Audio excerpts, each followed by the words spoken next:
Έχουμε στην τηλεφωνική γραμμή τον κύριο Πασχάλη Μητλιάγκα. Κύριε Μητλιάγκα, καλησπέρα σας. Καλησπέρα κύριε Θεοδωρίδη. Αγαπητέ Παναγιώτη, να μου επιτρέψεις να πω. Βεβαίως. Και μια που είναι και οι πρώτες μέρες του χρόνου, να ευχηθώ καλή χρονιά και σε σένα Παναγιώτη και σε όλο τον κόσμο που μας ακούει, και με την ελπίδα και την ευχή να είναι μια καλύτερη χρονιά από αυτή που αφήσαμε, αν και έχουμε πολύ δρόμο να διαβούμε ακόμα. Σωστά, πολύ σωστά, και είναι και η πρώτη μας συνέντευξη για το 2021. Περιποιεί ιδιαίτερη τιμή το γεγονός ότι αποδεχτήκατε για μία ακόμη φορά την πρόσκλησή μας, κύριε Μητλιάγκα. Μετά από 14 μήνες, αν δεν απατώμε. Έτσι. Γι' αυτό για μας αυτό έχει ιδιαίτερη αξία, γιατί γνωρίζω ότι παρά το γεγονός ότι σας το ζητάνε πολύ, αποφεύγετε για τους δικούς σας λόγους την έκθεση, ας το πούμε, στα ΜΜΕ. Ας ξεκινήσουμε όμως, ύστερα από μια απροσδόκητα, όπως πολύ σωστά προαναφέρατε, δύσκολη χρονιά, κύριε Μητλιάγκα, που σημαδεύτηκε από την οδυνηρή εμπειρία της πανδημίας και αρκετές απώλειες στη χώρα μας, πάνω από 5.000 άνθρωποι. Και σε όλο τον κόσμο, βέβαια, έτσι δεν είναι μόνο στη χώρα μας. Προφανώς. Το 2021 περιβάλλεται με μια δικαιολογημένη αγωνία, προσμονή αν θέλετε, αλλά και ελπίδα. Και μάλλον έχουμε μπροστά μας, σύμφωνα και με τους ειδικούς, ένα κρίσιμο τρίμηνο. Με κινούμενη άμμο μοιάζει η επιδημική εικόνα, η επιδημιολογική εικόνα, κύριε Μητλιάγκα, και θα ήθελα να σας ρωτήσω μάλλον τι βλέπετε εσείς να εξελίσσεται όσον αφορά την πανδημία. Αγαπητέ Παναγιώτη, θα μου επιτρέψεις λίγο να επικαλυστώ λίγο και την επιστημονική μου ιδιότητα, μια που πριν επιστρέψω Κοζάνη, όταν δούλευα στο Πανεπιστήμιο Θεσσαλονίκης στην κτηνιατρική σχολή, ο τομέας της ενασχόλησής μου για 10 χρόνια περίπου ήταν αυτά τα θέματα: λοιμώδη νοσήματα, μικροβιακά, ιολογικά, παρασιτικά, οι αιτιολογίες τους, ο τρόπος μετάδοσης και ο τρόπος αντιμετώπισης. Και ξέρετε, στα ιατροβιολογικά δεδομένα, είτε είναι η ιατρική επιστήμη που παραλλάσσει επαγγελματικά, είτε είναι η κτηνιατρική, οι κανόνες είναι οι ίδιοι. Σωστά. Εξάλλου ο κύριος Μπουρλάς, που όλη η ανθρωπότητα γνωρίζει, ήταν απόφοιτος της δικής μας σχολής, απόφοιτος της κτηνιατρικής σχολής.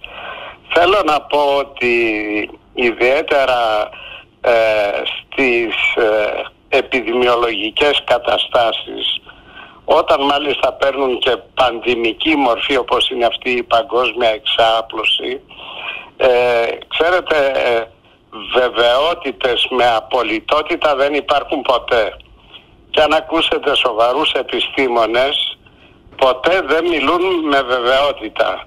Λένε κατά κανόνα, κατά μέγιστο ποσοστό, κατά προσέγγιση, διότι δεν είναι μαθηματικά οι ιατροβιολογικές επιστήμες.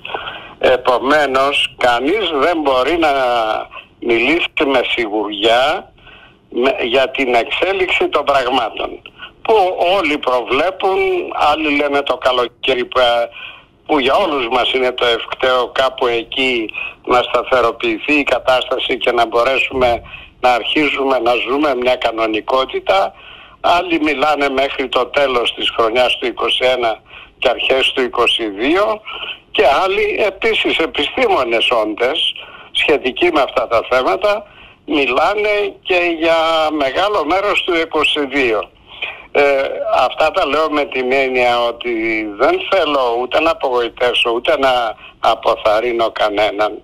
Περισσότερο να κατανοήσουμε όλοι τις όποιες ευθύνες, και όπου τις χρεώνει ο καθένας, είναι δικαίωμά του, σύμφωνα και με τις απόψεις που έχει ή τις πληροφορίες που παίρνει.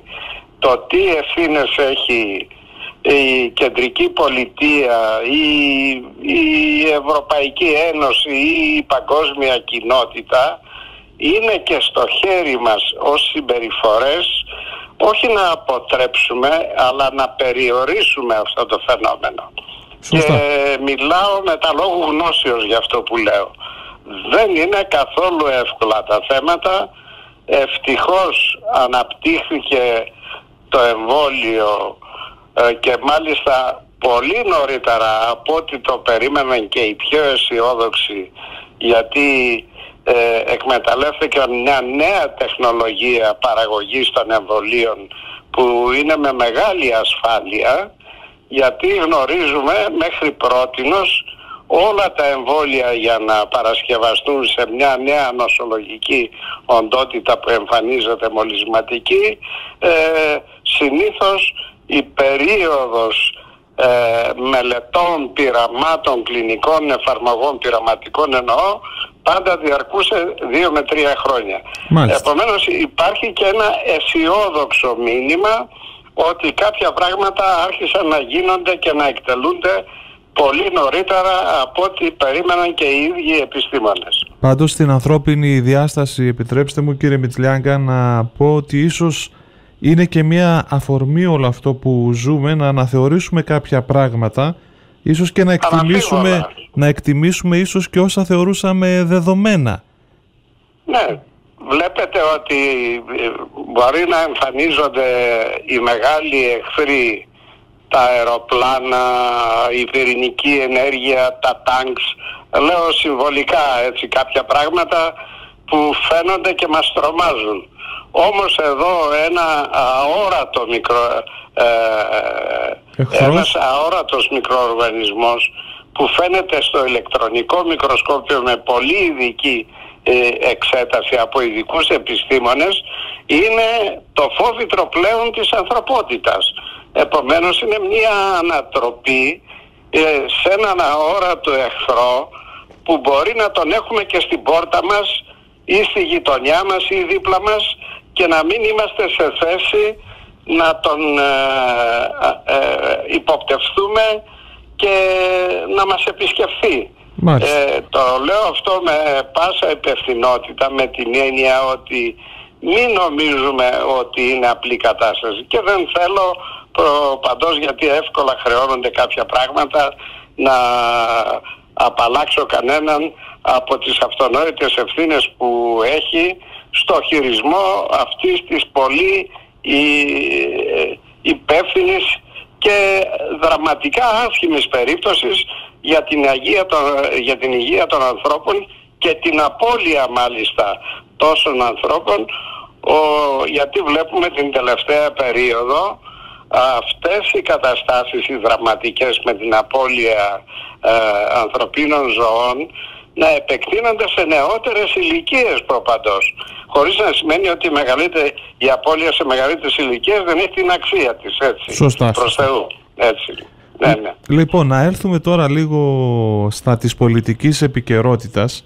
Προσφάτως είχαμε τον ανασχηματισμό, ο οποίος έδειξε μια αναδιάταξη δυνάμεων όσον αφορά τον κυβερνητικό χώρο. Δυστυχώς για μία ακόμη φορά η Δυτική Μακεδονία δεν εκπροσωπείται.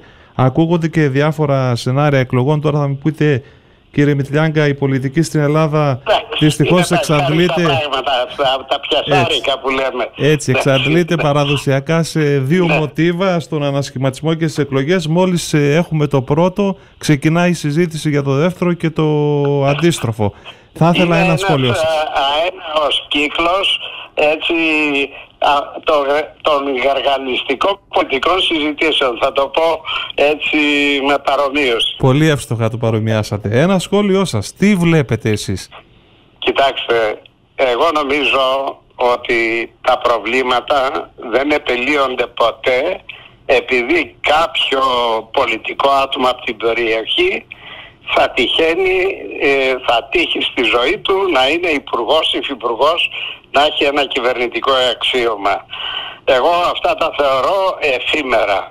Και μακάρι να ήταν όχι μόνο ένας, αλλά και δύο. Κάποια περίοδο, αν θυμάμαι καλά, και στη δική μου νομαρχιακή περίοδο, που ήμουνα σε μια χαμηλότερη βαθμίδα βέβαια δημόσιας θέσης, στο νομό Κοζάνης, είχαμε 4 ή 5, έναν υπουργό και 3 υφυπουργούς.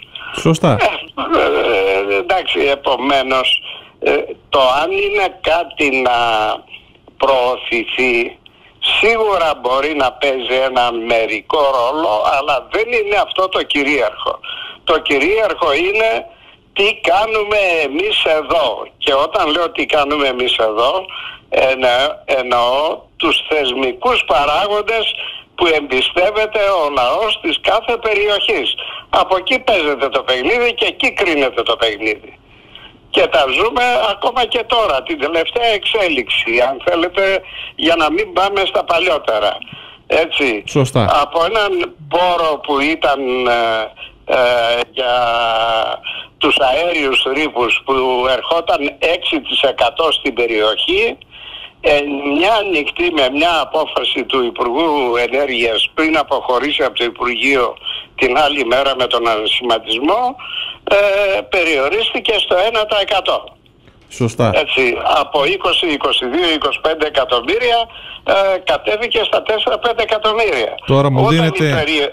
Όταν η περιοχή μας, έτσι, υφίσταται αυτή τη μεγάλη οικονομική συρρίκνωση και που θα έχει μεγάλες επιπτώσεις. Λοιπόν, αυτό προλάβατε το ερώτημά μου. Να έρθουμε στα της Δυτικής Μακεδονίας. Ναι, εκείνο που βλέπω όμως, Παναγιώτη, να μου επιτρέψεις. Βεβαίως. Βλέπω αβέρτα επιμέρους ανακοινώσεις, αλλά δεν βλέπω ένα ενιαίο συντονιστικό κέντρο, συνάντηση και να πούνε ελάτε εδώ. Τι είναι αυτό που μας συνέβη, τι πρέπει να κάνουμε όλοι μαζί. Εγώ νομίζω αυτό λείπει από την περιοχή για πολλά πράγματα και όχι μόνο αυτό που επειδή συνέβη αυτές τις μέρες, γι' αυτό το αναφέρω ως το πιο πρόσφατο παράδειγμα μιας έλλειψης συνεννόησης, αν μου επιτρέπετε να το πω έτσι. Μάλιστα. Δράτω με της ευκαιρίας, μου δίνετε την καλύτερη αφορμή να έρθουμε στα της Δυτικής Μακεδονίας, κύριε Μητλιάγκα, η οποία Δυτική Μακεδονία πραγματικά χρειάζεται να γίνει μια συντονισμένη επιχείρηση επανεκκίνησης μετά την πανδημία, αλλά και κατά τη διάρκεια της, γιατί πραγματικά, όπως πολύ σωστά είπατε, κανείς δεν γνωρίζει πόσο θα κρατήσει αυτό όλο. Τα προβλήματα σωρευτικά πλέον στην Δυτική Μακεδονία και επιπαντός δημιουργούν έτσι μια τεράστια ανασφάλεια. Πότε βλέπετε, πώς θα πάρει μπροστά η μηχανή της ανάπτυξης εδώ στον τόπο μας? Κοιτάξτε, δεν είναι εύκολο πράγμα. Και είχα πει και σε εκείνη τη συνέντευξη, αγαπητέ Παναγιώτη, όταν τίποτα δεν φαινόταν στο προσκήνιο, αν θυμάστε, ήταν 1,5 μόλις μήνα αφού το Πρωθυπουργός στον ΟΗΕ είχε ανακοινώσει αυτό το μέτρο της απότομης βίας, όπως θέλετε ονομάστε, απολιγνητοποίησης. Και είχα πει τότε ότι είναι μια βιαστική εξαγγελία. Εγώ πιστεύω ότι αυτά τα πράγματα χρειάζονται, αν είναι αναγκαίο να γίνουν, και είναι, γιατί σε όλη την Ευρώπη γίνεται, δεν γίνεται μόνο στην Ελλάδα και στην περιοχή μας κυρίως, που αναφέρεται το 90% και λιγότερο στην Αρκαδία, είναι σε μια περιορισμένη περιοχή. Αν θυμάστε τότε, είχα επισημάνει ότι πρέπει να ξεχωρίσουμε τι είναι αυτό που θα προσπαθήσουμε για το ενεργειακό ισοζύγιο που χάνεται, και για την ανάπτυξη της περιοχής.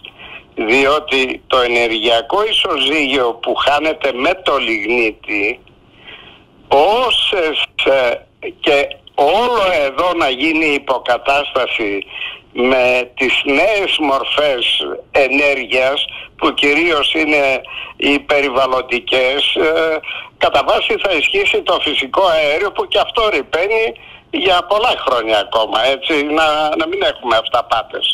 Γιατί και το φυσικό αέριο ρηπτό καύσιμο είναι. Και γίνεται και αυτό με την χημική διαδικασία αέριο και είτε παράγει τηλεθέρμανση, είτε παράγει ηλεκτρικό ρεύμα, θερμαίνει πόλεις κλπ. Έτσι. Αλλά τα άλλα είναι τα φωτοβολταϊκά, τα αιωλικά, όπως γνωρίζετε, και αυτό που πολυσυζητήθηκε στην αρχή και εγκαταλείφθηκε ευτυχώς με την έννοια του πράσινου υδρογόνου. Ξέρετε, αυτά είναι θέματα τα οποία εντυπωσιάζουν καταρχήν, αλλά δεν είναι και στο χέρι μας ως Δυτική Μακεδονία να πούμε ότι εμείς το προσπαθούμε, το κάνουμε και θα μας σώσει. Μακάρι να έρθει. Αυτό είναι κεντρικές και ευρωπαϊκές πολιτικές. Και θέλω να πω ότι και όλα αυτά να έρθουν στη Δυτική Μακεδονία δεν θα υποκαταστήσει ούτε το 30% της απώλειας θέσεων εργασίας. Διότι αυτές οι μορφές ενεργειακής υποκατάστασης, όπως λέγεται, γιατί από τη στιγμή που χάνεται ο λιγνίτης, που ήταν το φυσικό καύσιμο, και βέβαια δεν χάνεται μόνο τώρα, ο λιγνίτης άρχισε να αφαιρείται σταδιακά εδώ και μια δεκαετία περίπου. Σωστά. Έτσι. Λοιπόν, και ξέρετε ότι περίπου εκεί στο 16-17, αν δεν απατώμε, είχε φτάσει μόνο στο 18-20% τη συμμετοχή στην παραγωγή της ενέργειας στο σύνολο της χώρας. Ισχύει. Επομένως πρέπει να τα κατανοήσουμε αυτά. Εκείνο που νομίζω δεν προσέχθηκε μέχρι σήμερα και ίσως δεν δίνεται μεγάλη βαρύτητα είναι η λεγόμενη ενδογενής ανάπτυξη. Όποιος κατανοεί το νόημα αυτής της λέξης. Ενδογενής ανάπτυξη τι σημαίνει? Παίρνεις όλες τις μορφές της οικονομίας πέραν της ενέργειας που πρέπει και μπορούν να αναπτυχθούν στην περιοχή, υπάρχουν δυνάμεις, υπάρχουν δυνατότητες και διαμορφώνεις προγράμματα, τα προσανατολίζεις, κινητοποιείς το ανθρώπινο δυναμικό. Ευτυχώς η νέα γενιά είναι πλέον εξοικειωμένη με τα σύγχρονα μέσα πληροφόρησης, άρα είναι μια καλύτερη γενιά για καλύτερες δυνατότητες και τους βάζεις μπροστά στο παιχνίδι. Εγώ αυτό το σχέδιο δεν είδα μέχρι τώρα. Πέρα από ευχολόγια. Πολύ ενδιαφέρον ακούγεται. Καταλαβαίνετε ότι πρέπει να κινηθούμε σε δύο πλαίσια. Το ένα είναι μπορούν να γίνουν και όσα μπορούν να γίνουν ως ενεργειακή αποκατάσταση φεύγοντας ο λιγνίτης. Και ξέρετε, όταν αφαιρείται μια μεγάλη οικονομική δραστηριότητα όπως είναι αυτή όλα αυτά τα 50-60 χρόνια που ζήσαμε στην περιοχή, δεν μπορεί να γίνει από τη μια μέρα στην άλλη ούτε σε 5 χρόνια. Χρειάζεται ένα σταδιακό σχέδιο μετάβασης με οργανωμένο σχέδιο όμως και συγκεκριμένα προγράμματα και κονδύλια που πρέπει να αναπτυχθεί σε μια χρονική κλίμακα τουλάχιστον 12-15 και να μην πω και 20 ετών. Να θυμίσω παραδείγματα στο εξωτερικό. Όταν έγινε η μεγάλη απεργία των λιγνητορύχων στην Αγγλία. Ξέρετε πόσο καιρό χρειάστηκε εκεί να υπάρχει η υποκατάσταση και ο άλλος τρόπος ανάπτυξης. Στις μεσοδυτικές πολιτείες της Αμερικής, Detroit παραδείγματος χάρη. Δηλαδή υπάρχουν και παγκόσμια παραδείγματα μετάβασης από τη μια μορφή οικονομίας στην άλλη. Δεν πάμε να ανακαλύψουμε την Αμερική εμείς. Αυτό ακριβώς.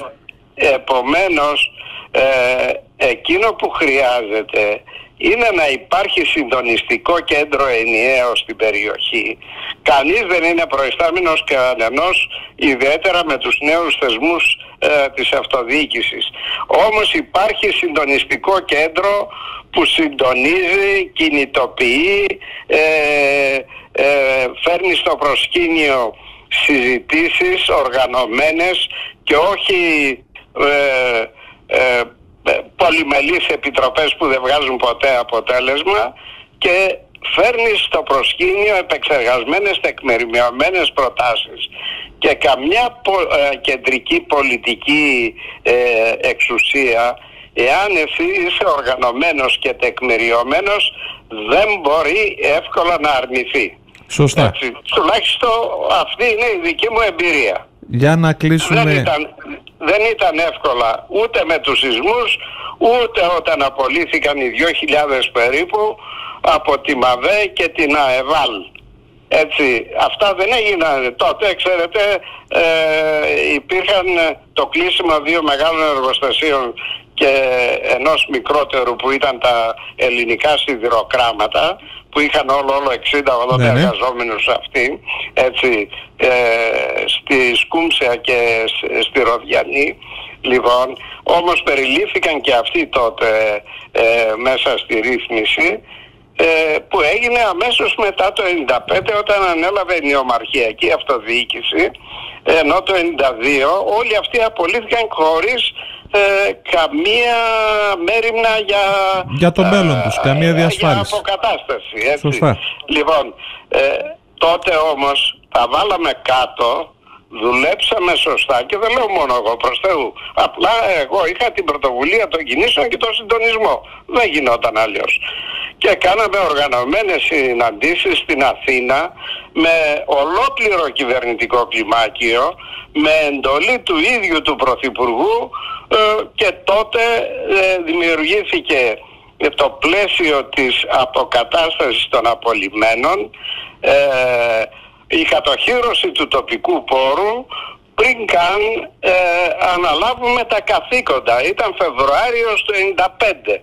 Εμείς τα καθήκοντα τα αναλάβαμε 1η Πρώτου του 1995. Είναι γεγονός, κύριε Μητυλιάνκα. Και μας ήρθε και ο σεισμός το Μάιο του 1995. Σωστά, που έφερε όλα τούμπα στο νομό Κοζάνης. Ναι, αλλά έδωσε συνάμα και πολλές ευκαιρίες, και η αλήθεια είναι... Δεν θέλω να επεκταθώ τώρα. Εγώ να το κλείσουμε.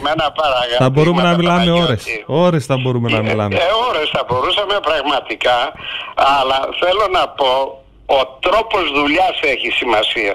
Εγώ κρατώ από αυτά που είπατε, τα τόσα σημαντικά και ενδιαφέροντα, ότι τα ισχυρά πολιτικά ανακλαστικά νομίζω ότι είναι το πρώτιστο και είναι και ο οδηγός, με βάση, όπως πολύ σωστά προαναφέρατε, έχουμε τα παραδείγματα και στον τόπο μας πώς πρέπει να λειτουργούμε ενωμένοι, χωρίς, όπως πολύ σωστά αναφέρατε, ηγεμονισμούς ή οτιδήποτε άλλο μακριά από εμάς, για να έχουμε την αποτελεσματικότητα και να υπηρετήσουμε ως πρέπει. Ορίστε. Εγώ να σας πω κάτι. Μπορεί μερικοί να παραξενευτούν, και θα το πω. Με τον Πάρη τον Κουκουλόπουλο ήμασταν διαφορετικοί χαρακτήρες. Και εσύ, Παναγιώτη, το ξέρεις πολύ καλά. Βεβαίως. Ήμασταν στην ίδια πολιτική παράταξη, τις ίδιες απόψεις είχαμε, πολλές φορές μικροσυγκρουστήκαμε. Όμως τα 5 σημαντικά θέματα ήμασταν μια γροθιά. Τότε. Έτσι. Και αυτό το λέω και το εννοώ. Δηλαδή είτε ήταν τότε η αποκατάσταση των απολυμμένων και η διεκδίκηση του τοπικού πόρου, ήταν το πρόγραμμα σεισμικής αποκατάστασης. Ξέρετε, όταν έγινε ο σεισμός, που σοριάστηκαν το βιος πολλών συμπολιτών μας, χιλιάδων, από τη μια στιγμή στην άλλη, ο κόπος δεκαετιών. Δεν ήταν λίγο πράγμα. Θυμάμαι τότε ο Υπουργός, ο κύριος Τσακλίδης, πόσες φορές ήρθε και τον είχατε στην Κοζάνη. Βέβαια, που ο Γιάννης Τσακλίδης είχε γίνει Κοζανίτης για 1,5 χρόνο. Δεν πήγαινε καν στην Καβάλα, έτσι, στην ιδιαίτερη εκλογική του περιφέρεια.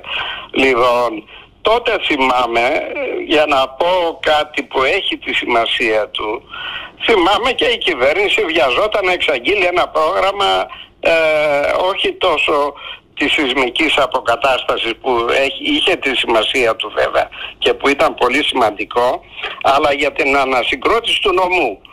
Και είπαμε τότε και με τον Πάρη τον Κουκουλόπουλο ότι μη βιάζεστε, θα το επεξεργαστούμε εμείς, θα σας προτείνουμε και λοιπά. Και ήρθε μετά από 2 μήνες, αφού δουλέψαμε και με την Άγκο, με τα παιδιά και λοιπά, και κάναμε εμείς το πρόγραμμα.